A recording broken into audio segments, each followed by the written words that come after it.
Hello, and welcome to Conquering Finale. My name is Jason Lafredo, and we are once again acing Articulations. Today we're going to look at articulation libraries, which I think is kind of fun. Now, in Finale speak, a library is a collection of elements that exist within a tool. In the case of the articulation library, it's all of the elements in the articulation selection dialog box. So all of these articulations make up the library. Now, every file can have its own unique library, and we can import and export libraries between files, which is kind of handy. And something that probably a lot of even longtime Finale users may not know is that out of the box, Finale comes with a bunch of extra libraries, and some of those are articulation libraries. And I thought it would be worth actually showing you all of those because there are some very handy things in those libraries that are worth noting. So to get to those libraries, what we want to do is choose File, Load Library, about 2/3 of the way down, and Finale will bring up a path, a directory path. It will take you to the right place. It will select libraries, and this list here on the right will be folders and libraries that you can choose from.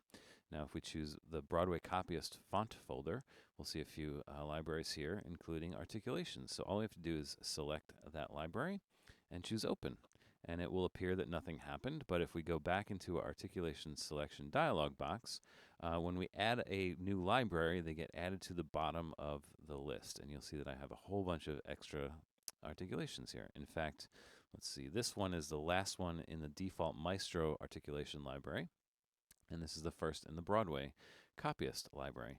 Now, there will be a lot of duplicate font articulations because essentially this is the library that will be used when you use this font as your default music font. So you're going to want the articulations there as well.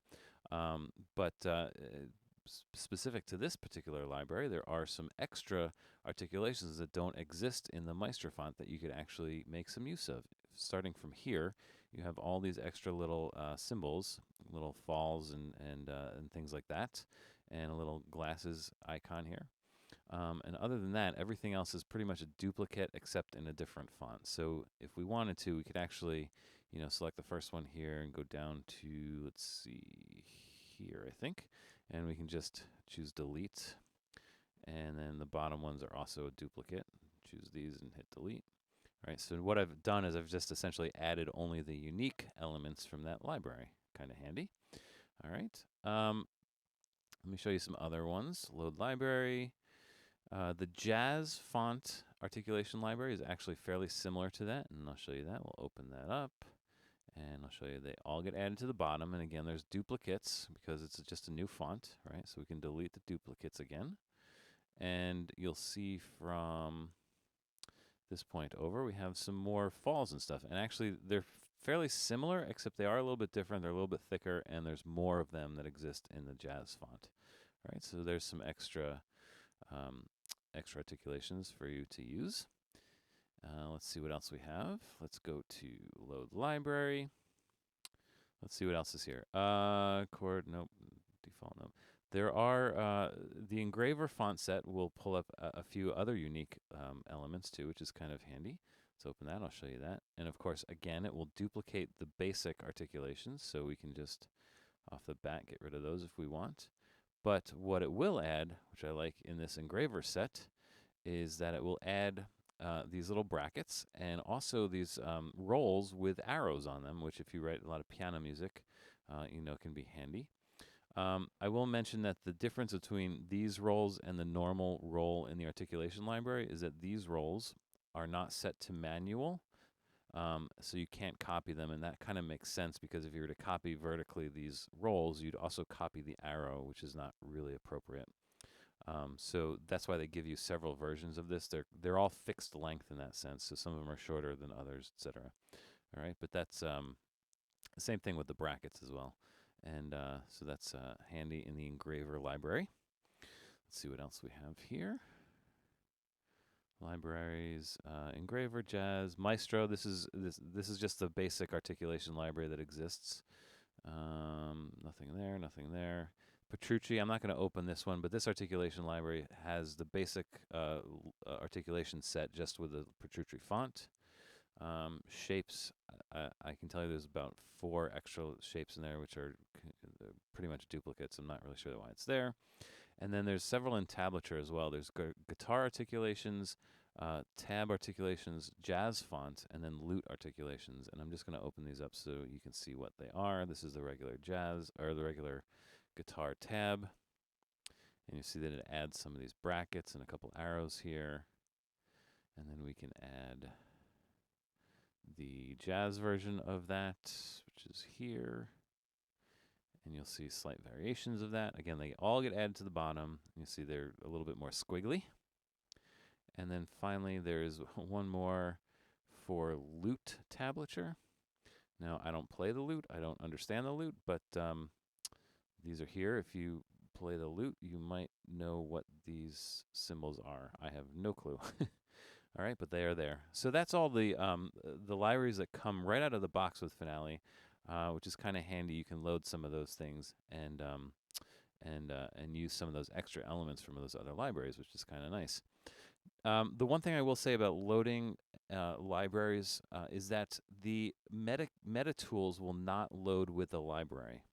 That's an important thing to know. So if I were to export this entire library, which I'll show you in a second, and load it into a file that happened to have a blank articulation library, it would load all of these articulations, but the meta tools would not be attached. If you were to do something like that, you would unfortunately have to go through and reprogram all of your meta tools. All right, so that's kind of a drag about that. But the meta tools are kind of more attached to the bookshelves, I guess, in the sense of it, as opposed to the elements. So again, it's you're not going to get your meta tools when you import and export. So anyways, talking about export.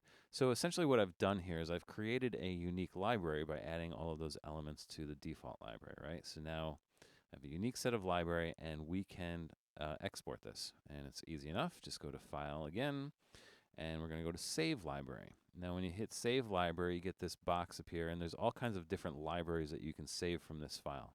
The one we're concerned about right now is just the articulations, so we'll check the articulations. And actually, we can check a whole bunch of them, but for now, we're just going to create an articulation library. Click OK, and it's going to ask you to rename it. Jason's Articulations. And it'll ask you where you want to put it. In this case, I'm just going to put it on the desktop for now. Name it correctly. There we go. Hit save, and it'll appear on my desktop on my other monitor here. So I'll just drag it over so you can see it. And there it is, Jason's Articulations. Now this library can then be opened in any other file, and all of those articulations will get loaded into the file. All right. So that's libraries. I think that's helpful, particularly if you want to use some of those extra characters. It's really nice to know. All right. I'm not going to save this. So I also wanted to talk about the process of copying and pasting material between files as it relates to articulations, because this is somewhat relevant to the conversation of libraries. Now this will be relevant if you're somebody like me that uses their own templates, and you're faced with getting files from clients that have different templates. In my case, I use the Engraver Font in my template, and often I get files from clients that just use the standard Maestro default file. And so what that means is that all of the articulations in my file are set to different fonts than the source file that I'm getting. And this is sort of a smaller sample of that. In this case, this template file on the left here, I haven't created a completely new set of articulations, but some of them are unique. And in fact, the accents and the marcato here are the Engraver Font. The tenuto is pretty much the same. Is exactly the same, and the staccato has a very slight difference in the playback effect, right? So what you need to know about copying and pasting between files with articulations is that if the articulations that you're copying over are identical to what's in the template file or the target file, nothing will happen. The material will get copied over, and nothing will get added to the library. If the articulation is unique in any way, the articulation will get copied over, but it will also get added to the library, to the bottom of the library file, right? And when I say unique, I really mean unique, because the difference between these staccatos and these two files, I'm just going to show you. The playback duration effect of this particular articulation is 45% in this file. In this file, it's 40%. Everything else in the Articulation Designer window is exactly the same. Yet Finale will consider those two articulations unique. All right, so I'm going to copy and paste this material over. Copy into my target file. And I'm going to open this window a little bit wider so we can see a little bit better.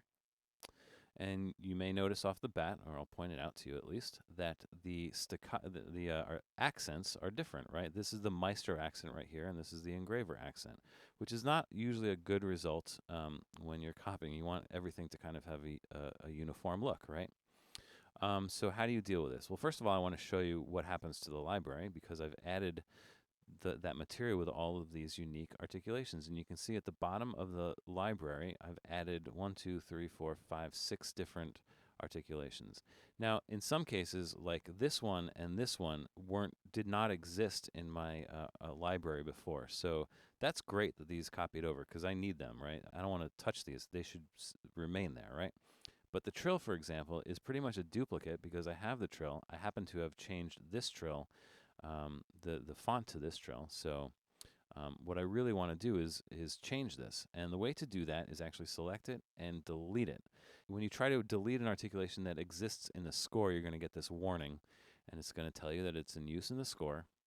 And it's going to give you two options. The second option, delete element from both selection, palette, and score, will do just that. So if you select that, you're going to delete it everywhere, not just in the library, which occasionally comes in handy if you need to do that. But more often than not, you're going to want to choose the first option, delete element from selection palette, which is this, and replace in the score with, press select, and find the normal trill for your template.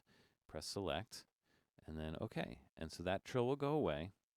And now this trill, which was the old Maestro trill, now is the new Engraver trill. You can see that from that articulation designer. All right. And so when I copy and paste music from clients, I'll go through this process. It takes me a few minutes because a lot of articulations get copied over, but it's not too many. In this case, it's like 3 or 4, right? Same thing with the staccato. So I'll delete the staccato, replace it with my staccato, and we're good to go. I'll delete the accent and replace it with my accent. Okay. These two I'm going to leave because I know that I need those. Those are unique and they weren't in my template. And this one I'm going to delete and change to my marcato. Okay. And so that whole process took me a couple seconds, and now all of my accents are the same. They're uniform and everything, and we're good to go, right? Now, what's not going to change, however, is the positioning. If you get a file that has some funky positioning, and in this case, you can see down here the accents are a little bit askew. They're not quite centered on these notes. And even though I changed the accents over to my accents, they still get uncentered. So it's not going to change the positioning. It's only going to change the character. Right? So we can go through that process that I showed you in the previous video, change articulations, add to default 0, and we'll reset that back to 0. And again, just doing that will not set the flipped nature of these trills, which is also incorrect. So we go through that process again of changing everything back to automatic, and they get put on the top. All right, so that's, I'm trying to, let me just make sure I didn't miss anything here. No, so that's basically the gist of it, copying and pasting between files. Just be aware that unique articulations will get copied into your library, and sometimes that's, I just showed you a few tips of how to deal with that. All right, so I think that's it for Acing Articulations. I cross my fingers, that's it for Acing Articulations. So thanks for watching, and come back and we'll look at some other topics, and we'll do that soon. So thanks for watching.